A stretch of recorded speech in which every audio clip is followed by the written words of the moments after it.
Good morning, class. Now, from today, your revision of those chapters which are in syllabus is started. And in this revision, before this also the revision was going on, but now here I'll start the revision from those chapters which are in the syllabus of exam. So again, I'm starting from electricity. Okay. सो फिर से हम एक बार electricity से start कर रहे हैं, but electricity में revision हम टॉपिक बाय टॉपिक करने के प्लेस पर हम रिवीजन करेंगे एमसीक्यू टाइप क्वेश्चंस का और वेरी शॉर्ट आंसर क्वेश्चंस का, because it is in the pattern of exam. तो हम एग्ज़ाम को प्रेफरेंस में रखकर अगर रिवीजन करेंगे then the revision will be in this type. Okay. तो इसके लिए सबसे पहले before starting the practice set, actually what is important thing here. तो यहाँ इम्पॉर्टेंट ये है कि how to revise MCQ and very short answer questions from topics. Because आपने जो नोट्स बनाए हैं उसमें एक्चुअली इनकी प्रैक्टिस जो है वो उस तरह से नहीं है, क्वेश्चन वाइज नहीं है. इनकी प्रैक्टिस आपने टॉपिक वाइज की है. तो टॉपिक वाइज प्रैक्टिस में आपको क्या करना है, सबसे पहले तो याद ये रखिए कि आपको ये प्रैक्टिस करते वक्त ये माइंड में रख कर नहीं चलना है कि हमें MCQ ही तैयार करने हैं और हमें पूरा टॉपिक नहीं पढ़ रहा है. क्योंकि आपको भी ये कुछ बातें पता हैं, जैसे कि इनमें जो क्वेश्चंस आते हैं वो क्वेश्चंस AC जनरेटर और आपका मोटर, इनसे हमेशा लॉन्ग क्वेश्चंस ही आते हैं. बट एग्ज़ाम में तो हम ये जो है शॉर्ट क्वेश्चंस हैं, 2 मार्क्स के क्वेश्चन हैं, तो कैसे होगा. तो इसके लिए ध्यान में ये रखिए कि आपको जब टॉपिक रिवाइज़ करना है तो ये मत सोचिए कि MCQ ही पढ़ें.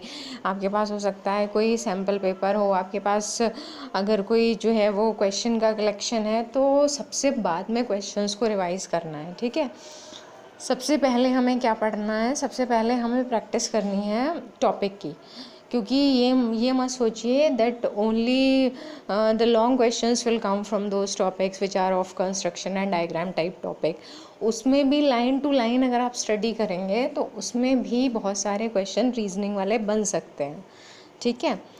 तो कुछ ऐसे क्वेश्चंस को मैंने यहाँ पर लिया भी है जो आपको लगता है कि 5 मार्क्स के ही टॉपिक हैं. So it's my suggestion that during practice don't leave those topics which are of long questions. आपको सब कुछ पढ़ना है, डायरेक्ट आपको MCQ और वेरी शॉर्ट आंसर क्वेश्चन पे नहीं जाना है.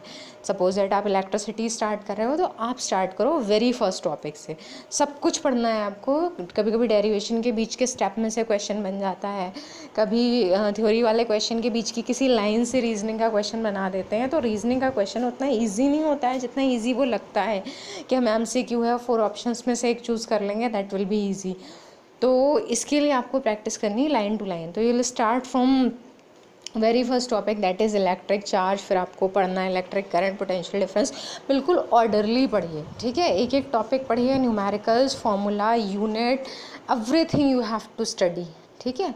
और उसके बाद में फिर आप अगर आपके पास क्वेश्चंस हैं या फिर मैं प्रैक्टिस सेट दे रही हूँ, फिर आप देखिए कि आपको इनके आंसर आ रहे हैं या नहीं आ रहे हैं.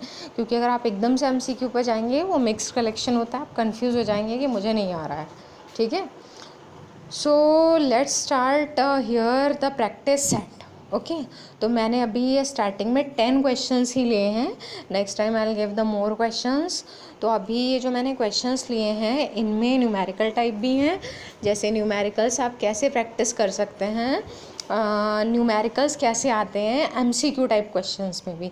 तो अगर इसमें न्यूमेरिकल्स आ रहे हैं तो it is very important to practice the formula. क्योंकि आप कितनी जल्दी कैलकुलेशन करते हैं, आपको अपने साथ में ड्यूरिंग एग्ज़ाम एक रफ़ कॉपी रखनी होगी और उस रफ़ कॉपी से आपको में कैलकुलेशन की प्रैक्टिस करके और जल्दी से आंसर लिखना होगा. ठीक है. तो प्रैक्टिस दीज न्यूमेरिकल्स. आपको न्यूमेरिकल में बिल्कुल भी टाइम नहीं लगना चाहिए उसको देख कर कि कौन सा फार्मूला यूज़ होगा, और ये तभी हो सकता है जब आपको फार्मूले अच्छे से लाना हो. Okay. So let's start the practice set 1, that is of chapter electricity. So first question we are looking here. What is the amount of current flowing through an electric press if the amount of charge passing through a conductor in 10 minutes is 300 coulomb? So what is there in the question given. सबसे पहले मैंने पहले भी कहा है, जब भी आप न्यूमेरिकल्स कर रहे हैं first of all right the given. जब आप गिवन आपके पास लिखा होगा तो आपको बहुत इजीली आप आइडेंटिफाई कर सकते हो गिवन क्या है, फाइंड क्या करना, फॉर्मूला कौन सा यूज़ होगा। तो यहाँ पर गिवन है आपके पास में amount of charge passing through a conductor, ये आपको फाइंड करना है। गिवन है आपके पास time, but time is in not in SI unit. Time है 10 मिनट्स, तो आपको कन्वर्ट भी करना होगा यहाँ पर टाइम, और चार्ज गिवन है 300 कूलम। तो चार्ज क्यू गिवन है, टाइम टी गिवन है, फाइंड करना है करंट। तो क्या यूज़ होगा, करंट का बेसिक फार्मूला क्या होता है, I is equal to Q upon T. अच्छा, अब आपको एक काम और करना है, because I am not telling here the correct answer, मैंने आपको मेथड बता दिया है।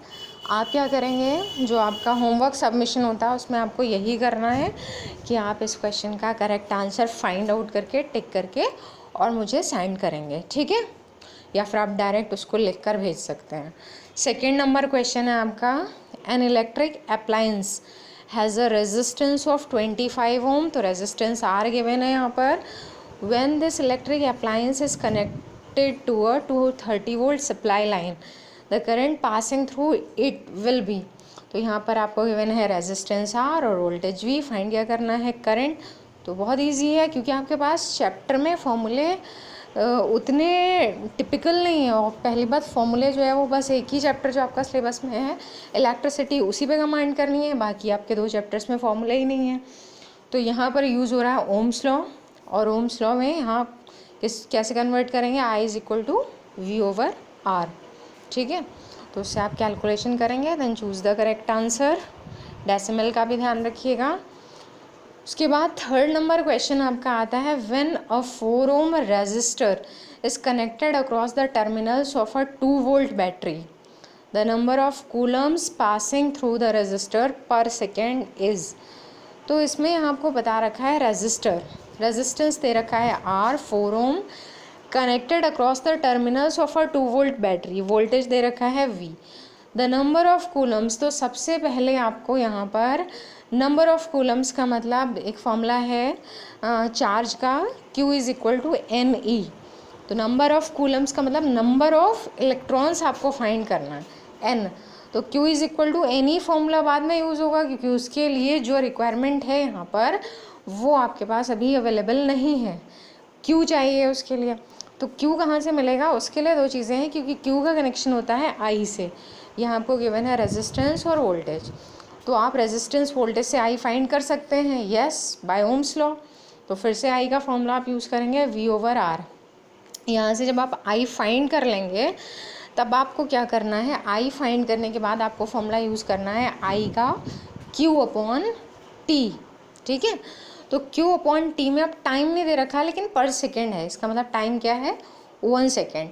तो आप यहाँ से टाइम को 1 सेकेंड पुट करेंगे, I की वैल्यू पुट करेंगे, और उसके बाद में आप Q फाइंड कर सकते हैं। और Q में फिर से फॉर्मूला, आपको यहाँ 3 फॉर्मूले यूज़ हो रहे हैं, लास्ट में आप Q is equal to N E put करेंगे, और वहाँ से इलेक्ट्रॉनिक चार्ज की वैल्यू पुट करके आप फाइंड कर सकते हैं नंबर ऑफ कूलम्स या नंबर ऑफ इलेक्ट्रॉन्स, ठीक है। उसके बाद come to question number 4, keeping the potential difference constant, the resistance of the circuit is half, the current will become. तो वैसे तो डायरेक्ट रिलेशन है, करंट और रेजिस्टेंस में क्या रिलेशन होता है, इन्वर्सली प्रोपोर्शनल। करंट जितने अमाउंट में इंक्रीज़ होगी, रेजिस्टेंस उतने अमाउंट में डिक्रीज़ होगा, एंड वाइस वर्सा। तो यहाँ बताया है पोटेंशियल डिफरेंस कांस्टेंट है, तो आपके पास रिलेशन कौन सा आपको यूज़ करना चाहिए, तो आपको लिखना चाहिए, क्योंकि यहाँ पूछा है करंट विल बिकम, तो आप यूज़ करेंगे I is equal to V over R, current को लेफ्ट में लेंगे, I is equal to V over R. V constant है तो आप लिखेंगे I is proportional to 1 upon R. अब रेजिस्टेंस कैसा हो जा रहा है यहाँ पर, हाफ्ड। तो रेजिस्टेंस अगर R की जगह 1/2R होता है, तो ये जो 1/2 है ये लेफ्ट साइड में आएगा, तो करंट कैसी हो जाएगी, डबल। तो जितना चेंज उसमें हो रहा है रेजिस्टेंस में, उसका जस्ट अपोजिट चेंज करंट में होगा। तो रेजिस्टेंस अगर हाफ हो जा रहा है तो करंट क्या हो जाएगी यहाँ पर, डबल, ओके। उसके बाद फिर 5th क्वेश्चन है आपका, in the given arrangement the 3 resistors are to be replaced by a single resistor, what will be the value of this resistor. तो ये तो क्लियर है, आपको क्या करना है इसमें, अंडरस्टूड। यहाँ पर 3 रेजिस्टर्स दे रखे हैं, सिंबल वैसा नहीं है, रेजिस्टर का सिंबल बनाया गया है, तो इसमें क्या करना है आपको, ये तीनों रजिस्टर को हटा के अगर सिंगल एक रजिस्टर लगाना है तो क्या करना पड़ेगा, इनका सम, और सम करने के लिए आपको देखना पड़ता है अरेंजमेंट कैसा है। तो आप देख रहे हैं स्टार्टिंग वाले जो आपके 2 6 ओम वाले रजिस्टर हैं, लुक हियर, ये वाले जो आपके रजिस्टर हैं, ये दोनों कैसे कॉम्बिनेशन में है, पैरेलल। तो 6 और 6 का पैरेलल करेंगे, दैट विल बी 3, हाफ हो जाता है डायरेक्ट। लेकिन अगर यहाँ तो डायरेक्ट कर लेंगे, शॉर्ट ट्रिक है आपको, क्योंकि सिर्फ टिक करना है और जहाँ लिखना होता है वहाँ पर शो भी करना पड़ेगा इसको। तो इसका हाफ हो जाएगा आपका 3, और 3 के साथ में आपका जो ये बचा हुआ है ये कैसा हो जाएगा, सीरीज कॉम्बिनेशन में। तो 3 + 6, which option will be correct here, 9। ठीक है, उसके बाद आते हैं नेक्स्ट क्वेश्चन पर, क्वेश्चन नंबर 6 वाले क्वेश्चन में आपका potential difference across the 3 ohm resistor. ये जो 3 ओम रजिस्टर है इसके अक्रॉस पोटेंशियल दे रखा है, आपको पोटेंशियल फाइंड करना है। 3 ओम रजिस्टर की वैल्यू दे रखी है और बाकी डायग्राम है। तो अगर आपको इस क्वेश्चन में ये फाइंड करना है तो उसके लिए आप क्या करेंगे, उसके लिए आपको क्या करना पड़ेगा, पोटेंशियल डिफरेंस का फॉर्मूला यूज़ करना पड़ेगा। क्या होगा पोटेंशियल डिफरेंस का फॉर्मूला, V = IR। रेजिस्टर कितना है 3 ओम, लेकिन I करंट, तो करंट कैसे फाइंड करेंगे, तो करंट के लिए आपको सेपरेटली पहले पूरे सर्किट की करंट, क्योंकि सीरीज कॉम्बिनेशन में है सर्किट में एक ही करंट होगी जो कि सारे रेजिस्टर्स में होगी। तो आप पहले फॉर्मूला यूज़ करेंगे I = V/R। V कौन सा यूज़ करेंगे, जो आपका यह मेन वोल्टेज है 2, तो V के प्लेस पर 2 रखेंगे, अपॉन R की जगह R इक्विवेलेंट होगा, इसका मतलब सारे रेजिस्टर्स का सम। तो ये हो जाएगा आपका 1 + 3 4 + 2 6। तो 2/6 पहले ये फाइंड करेंगे, ये क्या होगी करंट। उसके बाद फिर से आपको यही ओम्स लॉ यूज़ करना है, बट किस फॉर्म में, V = IR। I के प्लेस पर आप ये वैल्यू यूज़ करेंगे 2/6 और R के प्लेस पर 3 ओम। ओके, डू दिस, और उसके बाद आपको ये मुझे शो करना है। फिर आते हैं 7 नंबर पर। इसमें भी ऐसे एक डायग्राम वाला क्वेश्चन है, V1 V2 V3 are the potential differences across 3 resistors हैं 1 2 एंड 3 ओम, और उनके लिए potential differences V1 V2 V3 हैं, और करंट जो है वो 5 एम्पियर है। तो तीनों में सेम है, सीरीज कॉम्बिनेशन है। इनके लिए इन 4 ऑप्शंस में से कौन सा करेक्ट है, तो V1 V2 V3 की वैल्यू क्या होगी, दैट इज़ ईजी। V जैसे पहले वाले के लिए निकाल रहे हैं 1 ओम के लिए, तो V = IR। IR मीन्स 1 × 5, तो क्या होगा 5, दूसरा हो जाएगा 2 × 5 यानी कि 10, तीसरा 3 × 5 यानी कि 15।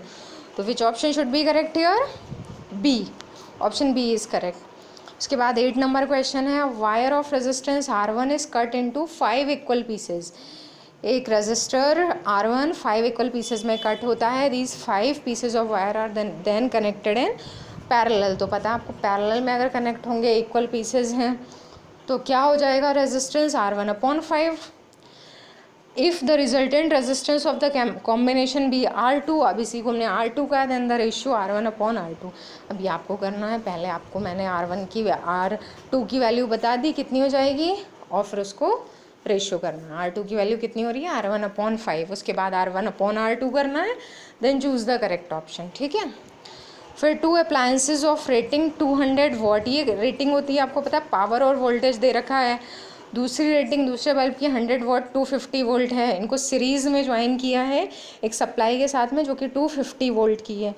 टोटल पावर कंज्यूम्ड फाइंड करना है। तो इसके लिए आप क्या करेंगे कि पहले आप इक्विवेलेंट, क्योंकि सीरीज़ कॉम्बिनेशन है, इक्विवेलेंट रेजिस्टेंस निकाल लेते हैं। तो देखिए R1 R2 पता होंगे तभी इक्विवेलेंट रेजिस्टेंस निकाल पाएंगे। तो पहले बल्ब से अगर हम उसका रेजिस्टेंस निकालते हैं तो आपको याद होगा रेजिस्टेंस के लिए फॉर्मूला था P = V²/R।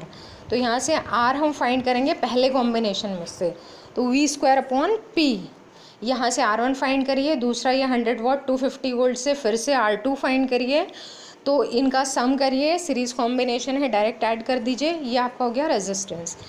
फिर आपको पावर फाइंड करनी है ना, तो पावर फाइंड करने के लिए फॉर्मूला यूज़ करिए P = V²/R। फिर से V कौन सा यूज़ करेंगे, जो मेन सप्लाई है 250, इसका स्क्वायर कर देंगे, अपॉन R कौन सा यूज़ करेंगे, जो आपने दोनों का सम करके फाइंड किया है। ठीक है, 10th, when a current I flows through a resistance R for time T, the electrical energy spent is given. भाई ये तो डायरेक्ट है, इसमें आपसे फॉर्मूला पूछा है हीट एनर्जी का, कौन सा ऑप्शन करेक्ट है, B।